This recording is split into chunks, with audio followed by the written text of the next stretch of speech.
Hi, my name's Phil. I like talking about politics, and in this Friday look at how the media is portraying the impacts of Brexit, I'm going to take a look at three different papers, very different positions on this, as they discuss the prospect of Britain needing emergency aid from other countries.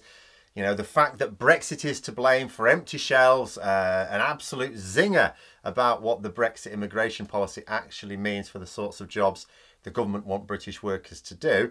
But first, if you'd like to be notified of daily news and politics, please subscribe to the channel and click the bell notification icon.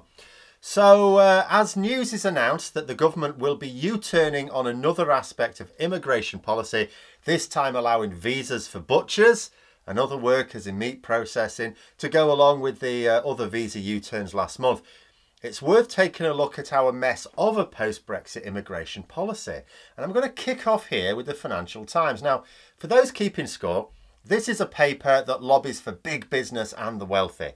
It is, therefore, pro-conservative, but it's not actually pro-Brexit. As such, it's been quite happy to point out the failures of Brexit on the part of both the UK and the EU, because although it's not exactly pro-Brexit, it's not pro-EU either.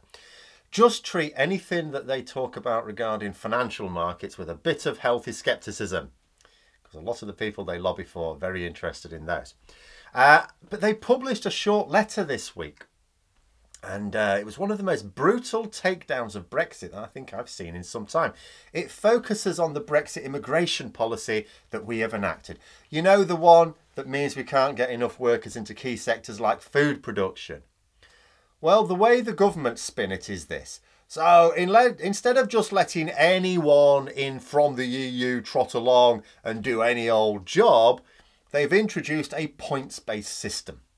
These points have little to do with skills, however, certainly not the skills we're lacking, and are much more about what the job pays. That's how they define a skill. In fact, they define it two ways.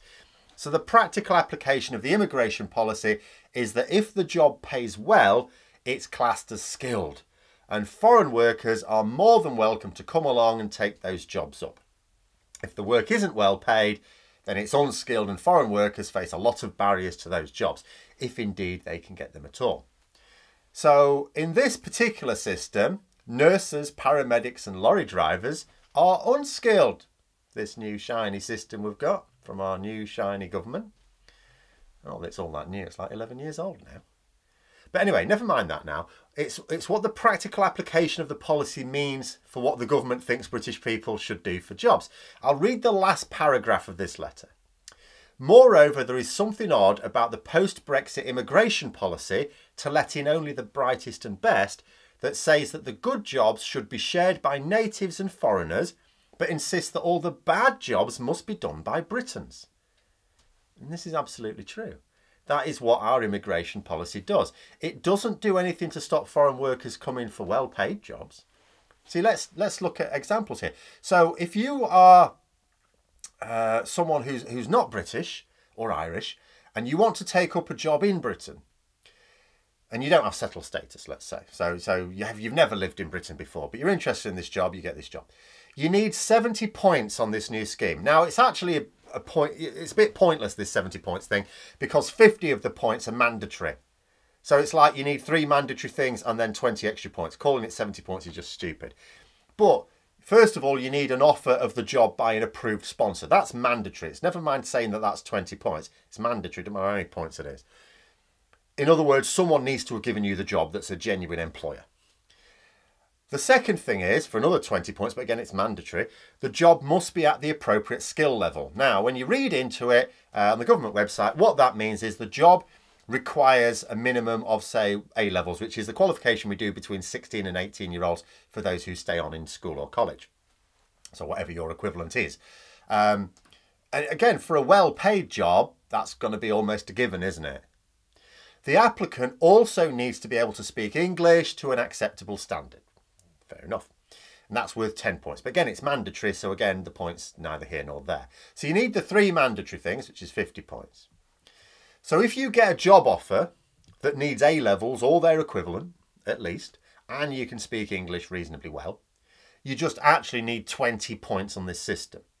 Now, if the salary is over £25,600 a year, which is significantly lower than our national average, that's worth 20 points. So any decent job, by definition, can attract foreign workers without hindrance. You know, Brexit gammons are probably cheering these tough new immigration policies as keeping foreign workers out. They haven't got a clue, have they? It's no barrier to foreign workers at all. I'll tell you something else about this immigration policy. If a foreign worker comes along to do one of these jobs, which could just be as simple as an office manager, you know, an office manager might well pay £26,500, very likely to need at least A-levels. And, you know, if they can speak English reasonably well and it's a proper job offer, you know, so they qualify. No messing about. The Home Office have got no issue with that at all. In you come, son. Well, their partner can come as well as a dependent. And they can then take up any job.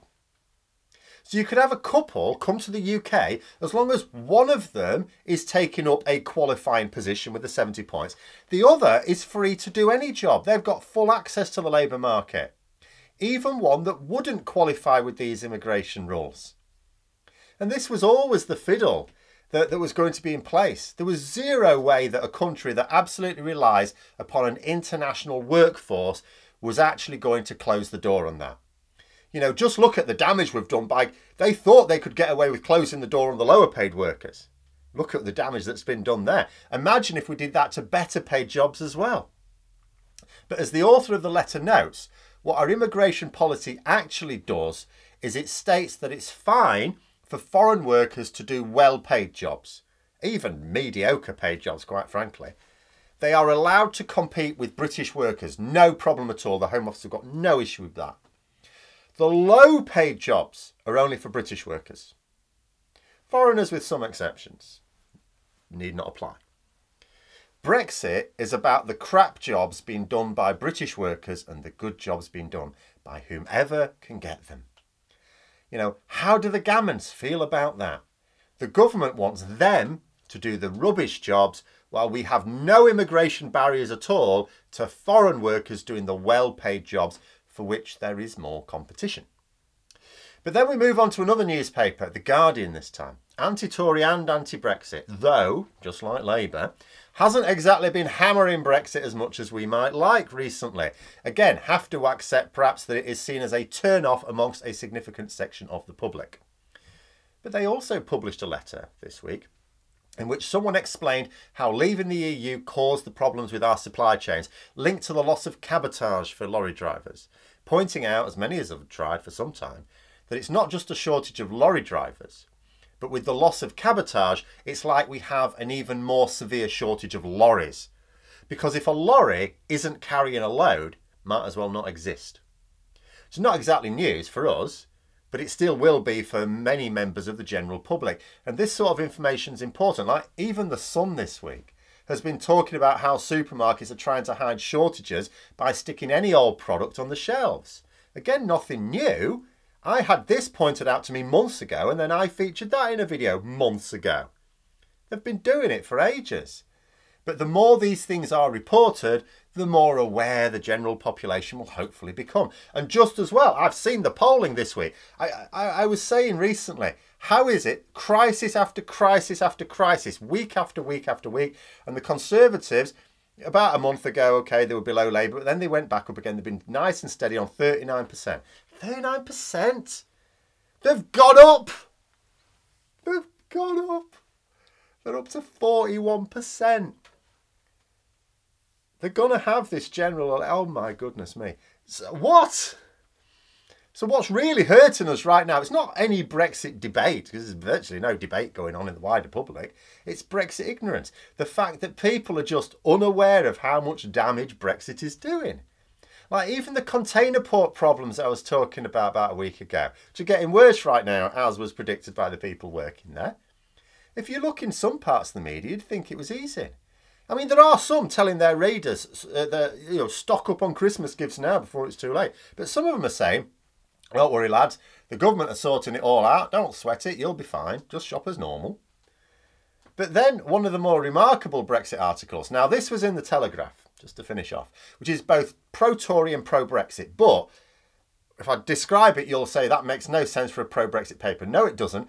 We do have to remember the Telegraph is not in favour of a hard Brexit.